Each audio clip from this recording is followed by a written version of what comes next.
Hello everyone, welcome to Souvik film review and analysis. আমি সৌভিক, আর এই ভিডিওতে আজকে একটা খুব ইন্টারেস্টিং টপিক নিয়ে চলে এসেছি তোমাদের জন্যে। তো যে টপিকটা নিয়ে তোমাদের সাথে ডিসকাশন করব এই ভিডিওতে, সেটা হচ্ছে হরর। এই ভিডিওর মধ্যে কোনো সিনেমা নিয়ে ডিসকাশন হবে না। এখানে আমরা হরর বিষয়টাকে নিয়ে এক্সপ্লোর করব, আলোচনা করব, এবং হ্যাঁ, ডেফিনেটলি তার মধ্যে সিনেমা এবং সাহিত্যের কিছু উদাহরণ থাকবে। তো খুব ইন্টারেস্টিং টপিক এটা হতে চলেছে তোমাদের জন্য। তো ভিডিওর সঙ্গে তোমরা শুরুতে অবধি প্লিজ জুড়ে থেকো। তবে আলোচনায় আসার আগে সবাইকে আরও একবার মনে করে দিচ্ছি, সেটা হচ্ছে আরজিকর কাণ্ড নিয়ে এই মুহূর্তে যা কিছু আমরা ঘটতে দেখছি, হতে দেখছি, যে সমস্ত ধোঁয়াশা প্রতিনিয়ত উঠে আসছে, তার এগেনস্টে আমাদের কোশ্চেন ক্রমাগত করে যেতেই হবে, প্রোটেস্ট আমাদের করে যেতেই হবে, যতক্ষণ না দোষীরা কড়া এবং দৃষ্টান্ত শাস্তি পাচ্ছে। মানে প্রোটেস্টটা কখনো যেন ঢিলে যেন না হয়ে যায়, এটাই আমার বলা, এটা আমার মোদ্দা বক্তব্য। এবার আসছে আলোচনাতে। হরর এই বিষয়টাকে নিয়ে আজকে আমরা ভিডিওতে ডিসকাশন করব। তো হরর বলতে আমরা কি বুঝি? হরর বলতে আমরা বুঝি এমন একটা বিষয়, এমন একটা কিছু যেটা আমাকে ভয় পাওয়া, যেটা আমাকে ভয় দেখাচ্ছে। এবারে যেটা আমি নিজে ছোটোবেলা থেকে দেখে এসেছি বা জেনে এসেছি, বাট নিজে আমি সেটা জানতাম ছোটোবেলাতে, যে হরর মানে হচ্ছে অ্যাকচুয়ালি হচ্ছে ভূতের সিনেমা, ভূতের গল্প। এবারে বিষয়টা হচ্ছে যে এই যে হরর মানে যেটা আমাকে ভয় দেয়, যেটা ভয় পাওয়াচ্ছে। তো ভয় কি শুধুমাত্র কি ভূতের ভয় কি একমাত্র ভয়? মানে এর বাইরে আর কি কোনো ভয় কি হতে পারে, থাকতে পারে না? সেটা কখনোই কিন্তু নয়। তো হররের মধ্যে মোটামুটি 10 থেকে 11 রকম হরর কিন্তু হয়ে থাকে। তো আমরা সেগুলো নিয়ে আজকে ভিডিওতে ডিসকাশন করব। So let's start. সবার প্রথমে হরর বলতে যেটা আমাদের মাথায় সেটা হচ্ছে যে সুপার ন্যাচারাল হরর, মানে যেটার মধ্যে আমরা এই ভূত, প্রেত, আত্মা, ধরো পিশাচ, ঠিক আছে, তন্ত্র মন্ত্র বা কোনো প্যারানর্মাল অ্যাক্টিভিটি বা সুপার ন্যাচারাল এলিমেন্ট, এই ধরনের গল্প বা সিনেমা যার মধ্যে পড়ে সেটাকে বলা হচ্ছে সুপার ন্যাচারাল হরর। এর এক্সাম্পল প্রচুর রয়েছে, অনেক রয়েছে, বলে শেষ করা যাবে না আর কি। তো এটা হচ্ছে সুপার ন্যাচারাল, যেটা কথা সবাই জানে আর কি। 2 নম্বর হচ্ছে যে সাইকোলজিক্যাল হরর। এটার মানে কি? এটার মানে হচ্ছে সাপোজ কিছু একটা জিনিস যেটা তোমার মাইন্ডে চলছে, বা তুমি কিছু একটা হ্যালোসিনেট করছো, সেটা হতে পারে, সেটা হয়তো কোনো সুপার ন্যাচারাল কিছু একটা হতে পারে যেটা তোমার মাইন্ডে চলছে, সেটাকে বলা হচ্ছে সাইকোলজিক্যাল হরর। যেমন রামগোপাল পরিচালিত রাত সিনেমাটা, এটার মধ্যে সুপার ন্যাচারাল এলিমেন্ট ছিল, যে একটা খুব ইভিল স্পিরিট সেটা একটা বাড়িকে হন্ট করে রেখেছে, রেবতীকে পজেস করছে আর কি। এটার মধ্যে সুপার ন্যাচারাল এলিমেন্ট রয়েছে, but it's more than a psychological horror, ঠিক আছে? এটা আমি মনে করি আর কি। এছাড়াও রামগোপাল পরিচালিত কন বলে যে সিনেমাটা, যেটা উর্মিলা মাতোন্ডকর ছিলেন, তো ওই ছবিটা হচ্ছে, ওটাকে অনেকে থ্রিলার বলে ঠিকই, কিন্তু ওটা শেষের দিকে একটা হরর ফিল্মে কিন্তু পরিণত হয়। তা আমি মনে করি ওটা হচ্ছে অনেক বেশি একটা সাইকোলজিক্যাল হরর, এটা আমি মনে করি আর কি। যদি আমি সাহিত্য এক্সাম্পল দিই এই জনরের মধ্যে, সাইকোলজি হররের মধ্যে, তাহলে স্টিফেন কিংয়ের যে গল্পগুলো উনি লিখেছেন আর কি, সেইগুলো হচ্ছে অনেক বেশি সাইকোলজিক্যাল হরর, ঠিক আছে, যে হররটা মাইন্ডের মধ্যে চলছে। আচ্ছা, নেক্সট হচ্ছে নাম্বার 3 হচ্ছে গথিক হরর। গথিক হরর কি? গথিক হরর হচ্ছে যে কোনো একটা বড় দুর্গ বা ম্যানশনের মধ্যে কিছু একটা আছে, সেটাকে কেন্দ্র করে যে হররটা তৈরি হয়, সেটাকে বলা হচ্ছে গথিক হরর।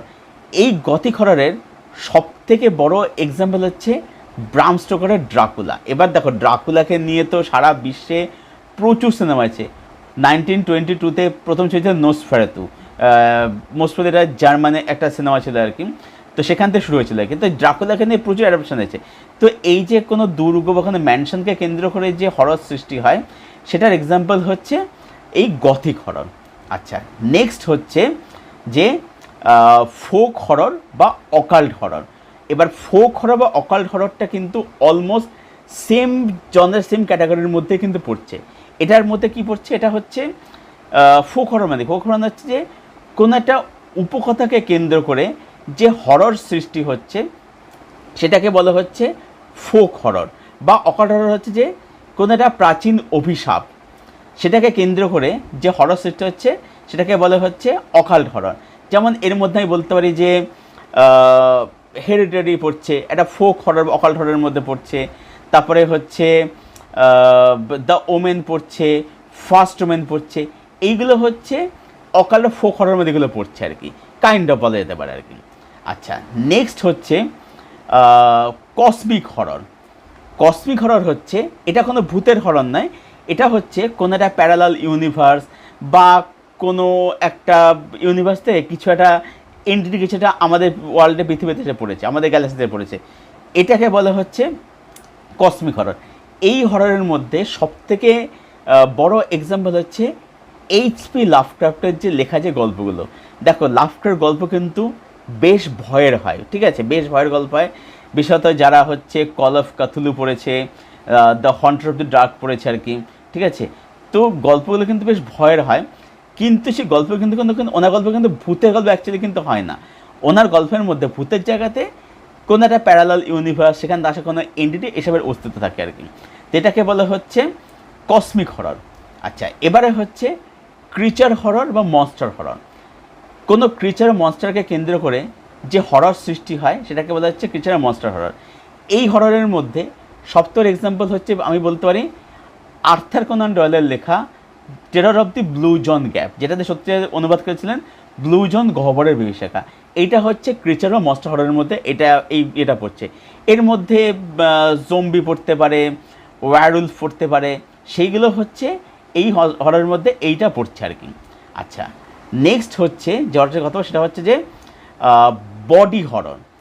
বডি হরর হচ্ছে কারোর বডির মধ্যে যে ট্রান্সফরমেশন হচ্ছে বা মিউট্যান্ট সংক্রান্ত যে হরর, সেটাকে কেন্দ্র করে হররটা সৃষ্টি হচ্ছে, সেটাকে বলা হচ্ছে বডি হরর।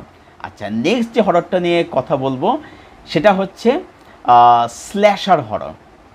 স্ল্যাশার হরর হচ্ছে কি, ধরো যে হররটার মধ্যে প্রচুর ব্লাডশেড রয়েছে, মাথা কেটে উড়িয়ে দিচ্ছে, হাত কেটে ফেলছে, গলা কাটছে, এই যে ভায়োলেন্স, রক্তারক্তি আর কি, যে স্ল্যাশার ফিল্ম যেটাকে বলে আর কি, সেটাকে বলা হচ্ছে স্ল্যাশার হরর। এর এক্সাম্পল যদি আমি বলি তাহলে বলবো যে ফ্রাইডে 13 রয়েছে, এটা একটা স্ল্যাশার হরর ফিল্ম বলা যায়। তারপরে হচ্ছে ফিয়ার স্ট্রিট রয়েছে, তারপরে হচ্ছে হ্যালোইন রয়েছে, নাইটমেয়ার অফ এলম স্ট্রিট রয়েছে, এইগুলো হচ্ছে পড়ছে হচ্ছে স্ল্যাশার হররের মধ্যে।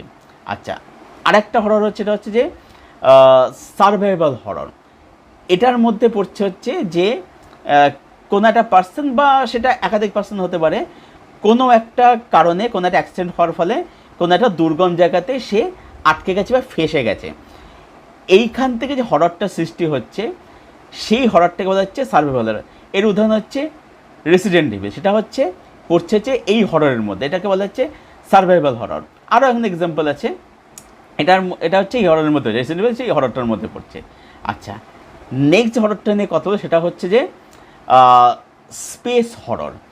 স্পেস হরর মানে কি, কোনো একটা স্পেসশিপের মধ্যে সাপোজ কিছু একটা এলিয়েন রয়েছে, কিছু একটা এন্টিটি রয়েছে, সেই স্পেসকে কেন্দ্র করে যে হররের সৃষ্টি হচ্ছে সেটা হচ্ছে বলা হচ্ছে স্পেস হরর। এর সব থেকে বড় এক্সাম্পল হচ্ছে রিডলি স্কটের এলিয়েন এবং জেমস ক্যামেরনের এলিয়েন্স, এবং রিসেন্ট টাইম বেরোনো যেটা গতকাল রিলিজ করেছে সেটা হচ্ছে যে এলিয়েন রোমুলাস। এই ছবিগুলো হচ্ছে স্পেস হররের একদম পারফেক্ট, একদম আদর্শ এক্সাম্পল। এবারে যে হররটা নিতে পারছি সেটা হচ্ছে সাইফাই হরর, ঠিক আছে।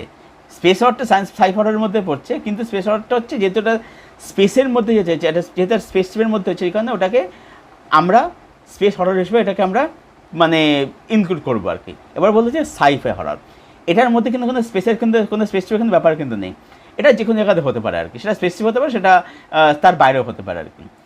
তো এলিয়েনকে কেন্দ্র করে, এখানে এলিয়েন শিওর থাকবে যেটা সাইফাই হরর আর কি, কোনো এলিয়েনকে কেন্দ্র করে বা কোনো ভিনগ্রের প্রাণীকে কেন্দ্র করে যে হরর সৃষ্টি হচ্ছে, সেই হররটাকে বলে হচ্ছে সাইফাই হরর। এই হররের মধ্যে সবথেকে বড় এক্সাম্পল হচ্ছে আ কোয়াইট প্লেস পার্ট 2। আমি লাস্ট সেটা আমার এখনও দেখা হয়নি সেটা আমার এখনও। তো এইটা হচ্ছে তার সবথেকে বড় এক্সাম্পল হচ্ছে সাইফার। এছাড়া আমরা আর্নল্ড শোয়ার্জনেগারের প্রিডেটর ছবিটার কথা বলতে পারি, সেটাও একটা কিন্তু সাইফার হররের মধ্যে কিন্তু পড়ছে আর কি। ঠিক আছে, তো মোটামুটি এই 10 থেকে 11 রকম হরর আমরা দেখতে পাই, এইগুলোই রয়েছে হররের মধ্যে। তো সুতরাং আমি আশা করি ক্লিয়ার করতে পারলাম সবার জন্যে যে হরর বলতে অ্যাকচুয়ালিতে শুধুমাত্র কিন্তু ভূতের সিনেমায় কিন্তু বোঝায় না, হরর কিন্তু অনেক রকমের হরর কিন্তু আছে। যেমন আমি একটা এক্সাম্পল দিচ্ছি সাইকো হররের মধ্যে, যে সাপোজ কেউ হয়তো সে কুকুর দেখে ভয় পায়, কেউ হয়তো বিড়াল দেখে ভয় পায়, কেউ হয়তো মাকড়সা দেখে ভয় পায়, কেউ হয়তো আরশোলা দেখে ভয় পায়। এটাতেও কিন্তু যেটা প্লট দিয়ে তৈরি হয় সেটা হচ্ছে সাইকোলজিক্যাল হরর, এটাও কিন্তু আমাদের হরর কিন্তু। সুতরাং হরর বা ভয় মানে সেটা কিন্তু শুধুমাত্র কিন্তু ভূতের ভয় কিন্তু বোঝায় না কিন্তু।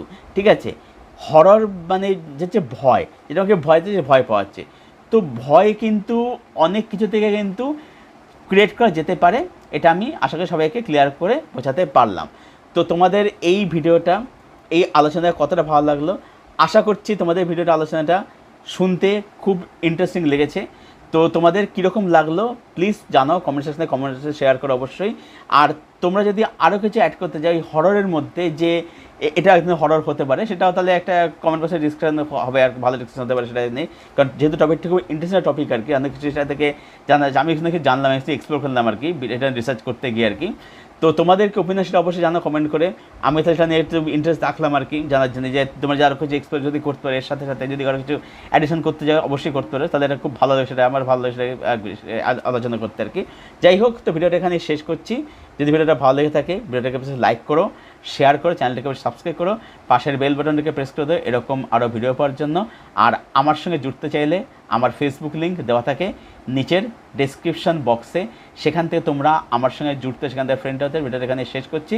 তবে শেষ করার আগে আর একবার মনে করে দিচ্ছি, সেটা হচ্ছে যে আরজিকর কাণ্ড নিয়ে যে সমস্ত ধোঁয়াশা আমাদের সামনে উঠে আসছে ক্রমাগত, যেগুলো দেখতে পাচ্ছি, তার এগেনস্টে ক্রমাগত কোশ্চেন আমাদের করে যেতেই হবে। প্রোটেস্টে কিন্তু ঢিলে মেধা যেমন প্রোটেস্ট কিন্তু ঢিলে যেন কোনোভাবে না যেন হয়ে যায়, প্রোটেস্ট আমাদের কিন্তু জোরদারভাবে এখনও করে যেতেই হবে। এখনও কিন্তু লড়াই এখনও কিন্তু থামেনি। যতক্ষণ না দোষীরা করা এবং দৃষ্টান্ত শাস্তি পাচ্ছে, প্রোটেস্ট প্রতিবাদ আমাদের কিন্তু করে যেতেই হবে। প্রোটেস্টের মধ্যে কিন্তু ঢিলেমে কিন্তু আসলে কিন্তু একদম চলবে না। এই বলে ভিডিও শেষ করছি। দেখা হচ্ছে তোমাদের সাথে পরের ভিডিওতে। Till then, tata.